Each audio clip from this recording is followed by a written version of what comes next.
Sosok ini dikenal memiliki keteguhan hati yang tinggi dalam menegakkan kebenaran.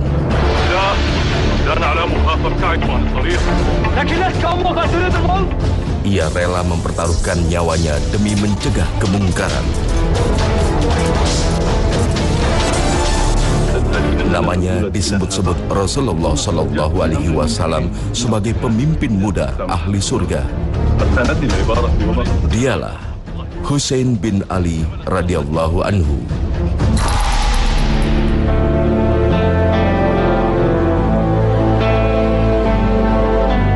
Husain bin Ali dilahirkan tahun keempat Hijriah, setahun setelah kelahiran sang kakak Hasan bin Ali radhiyallahu anhu.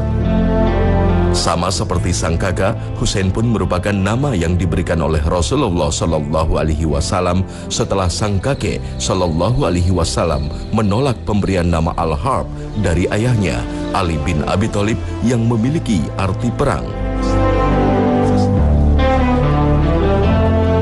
Saat kelahirannya, Rasulullah Shallallahu Alaihi Wasallam melaksanakan syariat menyambut kehadiran bayi yang kemudian menjadi sunnah untuk diikuti oleh umat muslimin. Nabi Shallallahu Alaihi Wasallam mengunyahkan kurma di mulut Nabi SAW, kemudian nanti diambil sedikit dari kurma yang sudah halus itu, kemudian dimasukkan tentu dengan tangan yang bersih, dimasukkan ke mulut, ke langit-langit mulut bayi, dan kemudian didoakan agar bayi ini adalah bayi dan orang yang kemudian hari diberkahi oleh Allah Subhanahu wa Ta'ala. Itu tahnik, dan lakukan itu karena itu syariat, dan subhanallah insya Allah anak-anak yang lahir ini akan menjadi seperti yang didoakan saat ditahnik.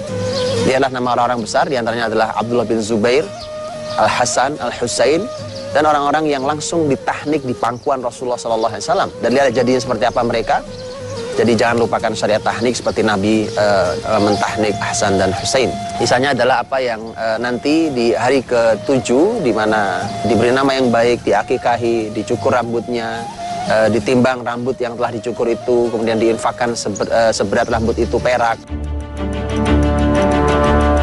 Kehadiran Husain dari pasangan Ali bin Abi Thalib dan Fatimah Az-Zahra, putri tercinta Nabi Shallallahu Alaihi Wasallam, melengkapi kebahagiaan Rasulullah Shallallahu Alaihi Wasallam setelah setahun sebelumnya dikaruniai cucu pertama Hasan bin Ali. Itu sebabnya sejak kecil Husain bin Ali dan kakaknya selalu mendapatkan sentuhan kasih sayang yang mendalam dari sang kakek Rasulullah Shallallahu Alaihi Wasallam.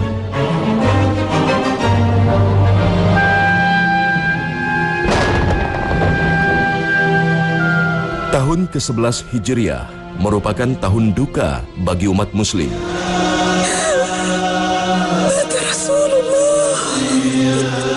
Sang utusan Allah Subhanahu wa Ta'ala, Nabi Muhammad Sallallahu Alaihi Wasallam, wafat.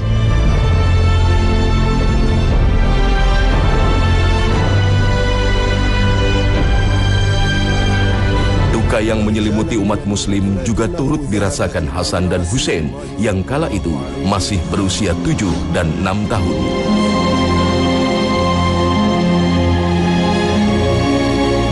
Namun, kematangan jiwanya meski di usia dini tak lantas membuat mereka larut dalam kesedihan.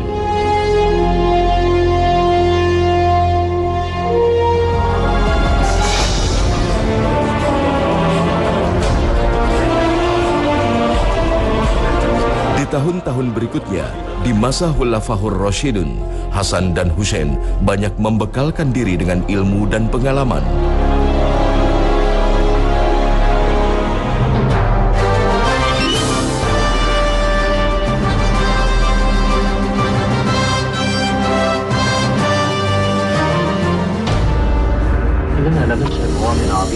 Hingga di masa kekhalifahan Utsman bin Affan, saat api fitnah mulai melanda muslimin atas perintah ayahnya Ali bin Abi Thalib, Husain radhiyallahu anhu beserta sang kakak dan sahabat lainnya berada di garis depan membela Khalifah Utsman bin Affan.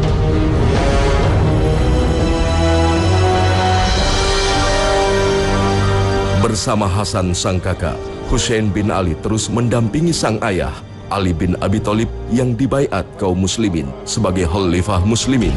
أبايع علي بن أبي طالب أميرا للمؤمنين. أبايع علي بن أبي طالب أميرا للمؤمنين.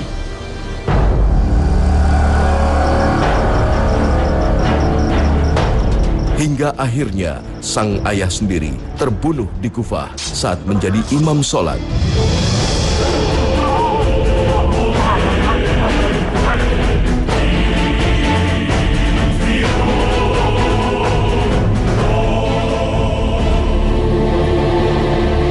Setelah wafatnya sang ayah sebagai khalifah, kaum muslimin kemudian menunjuk Hasan bin Ali sebagai khalifah kelima.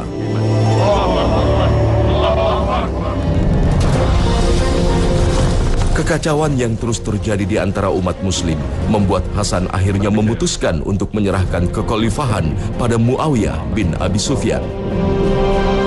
Disinilah perbedaan karakter antara Hasan dan Husain mulai terlihat. Husain radhiyallahu anhu. Husain adalah orang yang memiliki karakter yang berbeda.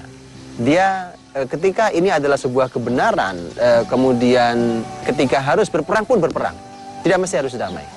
Ini nanti akan bisa kita lihat bahwa sebenarnya pengunduran diri seorang Hasan yang mengundurkan diri dari kekhilafahan dan menyerahkan kepemimpinan kepada Muawiyah radhiyallahu anhu, Husain tidak setuju. Husain termasuk orang yang tidak setuju karena artinya adalah kepemimpinan seorang Hasan yang resmi sebagai khalifah tidak boleh diganggu oleh siapapun. Namun keputusan Khalifah Hasan sudah bulat dan Husain radhiyallahu anhu akhirnya pun taat pada keputusan sang kakak yang merupakan Amirul Mukminin.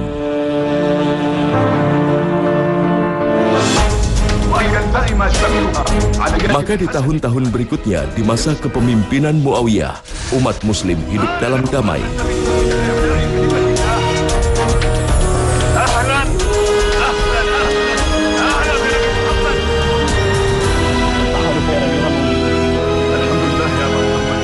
Hubungan antara Muawiyah dan Hasan beserta Husain radhiyallahu anhu ajmain terbina dengan baik.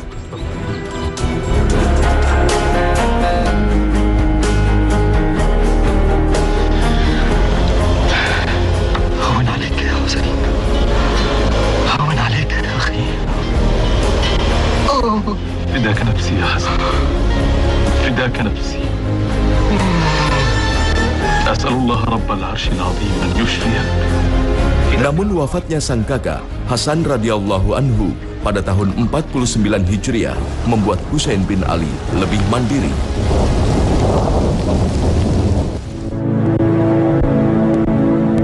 Hingga tahun ke-60 Hijriah, sebuah peristiwa mengejutkan umat muslim di Madinah terjadi. Di akhir hayatnya, Khalifah Muawiyah di Damaskus menunjuk putranya Yazid bin Muawiyah sebagai penggantinya sebagai Khalifah Muslimin. Ijtihad Muawiyah ini bertentangan dengan janjinya pada Khalifah Hasan bin Ali saat menyerahkan kepemimpinan padanya bahwa Muawiyah akan menyerahkan penggantinya kepada kaum muslimin.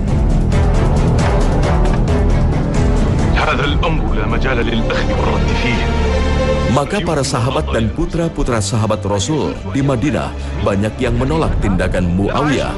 Satu di antaranya Husain radhiyallahu anhu. Tindakan Muawiyah ini tentu dipandang mungkar oleh putra Ali bin Abi Thalib ini. Sikap cucu Rasulullah Shallallahu Alaihi Wasallam ini semakin didorong oleh muslimin Kufah yang kemudian mengirim surat dukungan dan mengundang Husain radhiyallahu anhu ke tempat mereka. Husain bin Ali yang mengerti karakter masyarakat Kufah tidak buru-buru menanggapi surat-surat yang tak henti-hentinya berdatangan.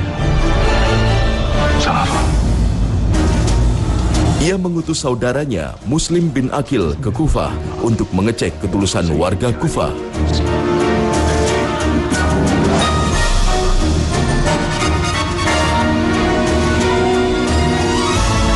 Sementara itu, Yazid bin Muawiyah yang mengetahui dukungan masyarakat Kufah kepada Husain bin Ali segera menggabungkan Kufah dan Basroh di bawah kepemimpinan Ubaidillah bin Ziyad.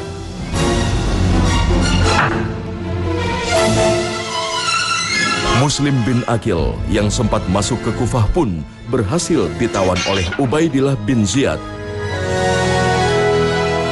لعلكم تتساءلون لماذا جمعتكم هنا في داري.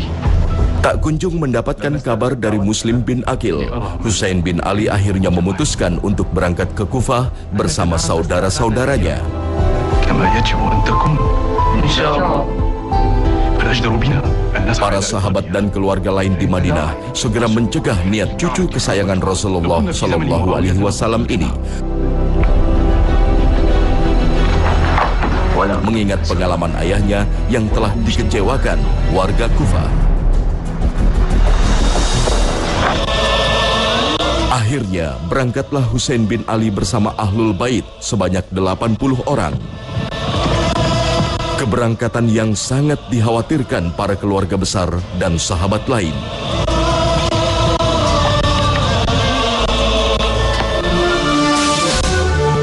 Abdullah bin Umar bahkan sempat mengejar Husain bin Ali agar mengurungkan niatnya. أعرف أنك تحبني يا ابن عمر. أتراني مخطئ فيما أنا ماض فيه. قد أصبت حين دافعت عن الشورى وعن سنة الخلفاء الراشدين وعن حق الناس في اختيار الخليفة. كل ذلك حق وواضح، وقد تكون مصيبا بخروجك من مكة. أما قدومك إلى الكوفة فهذا ما يحزننا ويجعلنا خائفين عليك. لما الخوف يا ابن عمر؟ لأننا نحبك، فأنت بقية رسول الله صلى الله عليه وسلم. صلى الله عليه وسلم. فلا نريد أن نفجع بك، فأنت ريحانة رسول الله وسيد شباب أهل الجنة. يا أبا عبد الله، لقد خرجت إلى قوم لا يعرفون قدرك كما نعرفه نحن. هؤلاء أهل مكر وخديعة، وقد يشعلون فتنة تكون أنت أول ضحاياها. يا ابن عمر، والله إني أعلم أنك ناصح لي ومشفق، ولكني قد عزمت المسير. اسمع يا حسين، إن الله خير نبيه بين الدنيا والآخرة فاختار الآخرة، وإنكم بضعة منه لا يليها أحد منكم، وما صرفها الله عنكم إلا لما هو خير لكم. فارجع يا أبا عبد الله، أرجع. لله الأمر يا ابن عمر، والله يفعل ما يشاء، وكل يوم ربنا في شأن. فإن نزل القضاء فيما نحب فنحمد الله على نعمته، وإن حال القضاء دون الرجاء فلم يعتدي من كان الحق نيته والتقوى سريرته. Namun tekad Husain sudah bulat. Baginya, ia harus menyelidiki kebenaran daripada harus berdiam diri. أستودعك الله من قتيل، أستودعك الله من قتيل.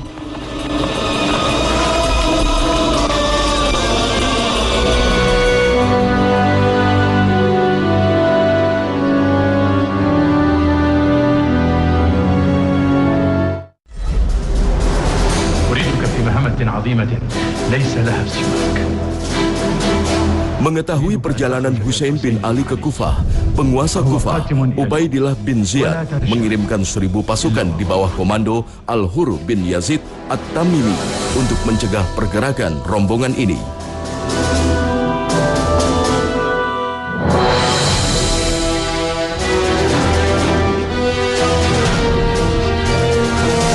Pasukan besar ini bahkan mendapat tambahan 4.000 pasukan di bawah komando Umar bin Sa'ad.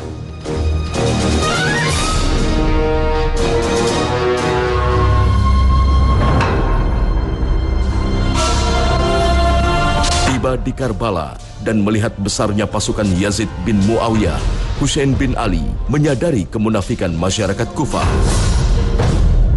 Apalagi di antara pasukan yang mencegat rombongannya terdapat warga Kufah yang siap mendukung dirinya. Maka kemudian Husain dengan bijaknya dia mengatakan bahwa mengajukan kepada Umar bin Sa'ad bin Abi Waqqas, pemimpin yang 4.000 pasukan, bahwa mengajukan satu dari 3 hal. Kata Husain, kalau begitu begini solusinya, izinkan kami memilih satu di antara tiga. Yang pertama, kami akan pulang kembali ke Mekah. Itu pilihan pertama. Pilihan yang kedua, atau kami kalau tidak pulang ke Mekah, kami akan pergi ke salah satu negeri jihad. Jadi kami akan pergi, tapi perginya ke arah salah satu negeri jihad. Dimanapun kami akan pergi ke sana. Dan yang ketiga, izinkan kami langsung menghadap ke Yazid di Syam. Assalamualaikum warahmatullahi wabarakatuh. Tawaran pun disepakati semua pihak. عدل بن سعد سنوافيه بردنا على رسالته قريبا. Namun pihak yang menginginkan fitnah kembali muncul, memprovokasi pihak penguasa Kufah.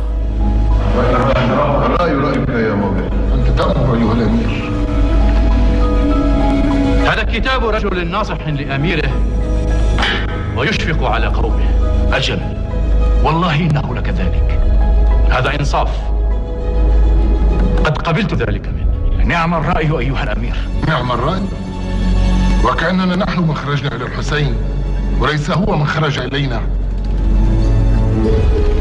Inilah yang memicu terjadinya peristiwa berdarah di Karbala.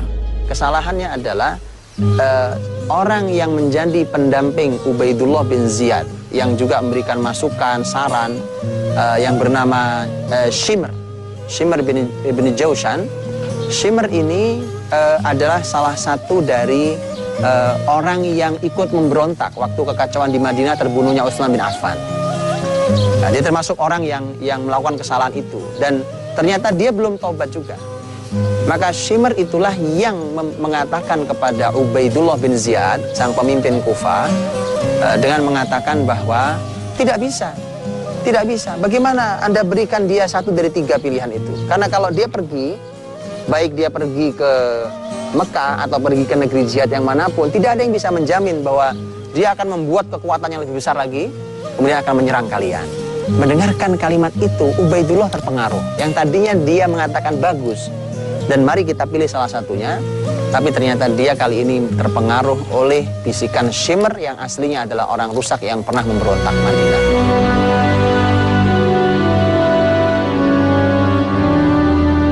Cucu tercinta Rasulullah Shallallahu Alaihi Wasallam pun terbunuh di medan Karbala, bahkan oleh warga Kufah. Begitu sampai di hadapan Yazid, kemudian ditunjukkanlah kepala-kepala, termasuk kepala Husain radhiyallahu anhu, cucu Nabi SAW. Maka kemudian Yazid menangis. Melihat cucu Nabi, orang mulia Husain radhiyallahu anhu meninggal. Kemudian Yazid berkata pada Ubaidullah, kata Yazid, aku ridho dengan ketaatan kalian. Jadi artinya aku senang kalian taat pada saya, tapi tidak dengan membunuh Husain. Ya, artinya dia senang dengan ketaatan pemimpin-pemimpin di bawahnya, tetapi dia tidak suka ketika Husain harus meninggal. Kemudian dia berkatakan, semoga Allah melaknat Ibnu Sumayyah. Ibn Sumayyah adalah Ubaidullah itu sendiri. Jadi Yazid mengatakan, semoga Allah melaknat kamu. Semoga Allah melaknat Ibn Sumayyah, putranya Sumayyah, dan itu adalah Ubaidullah bin Ziyad. Kemudian Yazid mengatakan bahwa kalau aku ada di posisimu, maka aku tidak akan membunuh Husain. Di ujung kalimat Yazid mengatakan, rahimallahu al-Husain. Semoga Allah merahmati Husain. Lihatlah bahwa ini adalah kalimat Yazid yang menunjukkan bahwa ini adalah perintah Yazid yang di bawah diterjemahkan dengan keadaan yang sangat tidak menguntungkan, dan kemudian terjadilah kematian, terjadilah wafatnya seorang Al-Husain radhiyallahu anhu.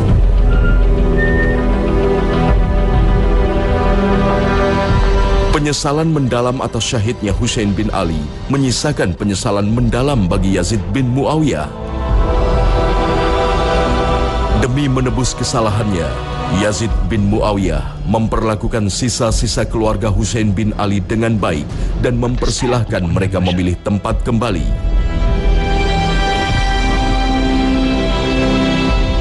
Rahimahullah Husain bin Ali.